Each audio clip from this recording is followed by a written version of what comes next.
শ্রীনগরে যাদেরকে টর্চার করা হয়েছে এরা যুদ্ধবন্দী, এরা তো কারাবন্দী, তাও অন্যায় ভাবে।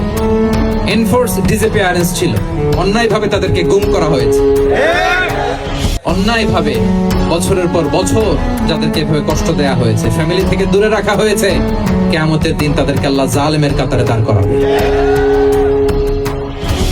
ইসলাম কারাবন্দীদের দূরের কথা, যুদ্ধবন্দীদের সাথে ভালো আচরণের কথা বলেছে।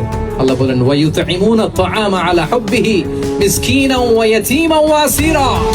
বিশ্বাসীরা গরীব দুঃখীদের জন্য খাবার খাওয়ায়, যুদ্ধবন্দীদেরও খাবার খাওয়ায়, যুদ্ধবন্দীদেরও খাবার খাওয়ায়।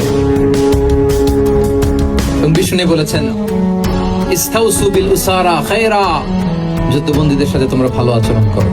বদরের যুদ্ধে 70 জন বন্দী হয়ে আসলো। বিষ্ণুনবী 70 জনকে সাহাবাদের মধ্যে ভাগ করে দিলেন, বললেন তোমরা খারাপটা খাবে, বন্দীদেরকে ভালোটা খাওয়াবে।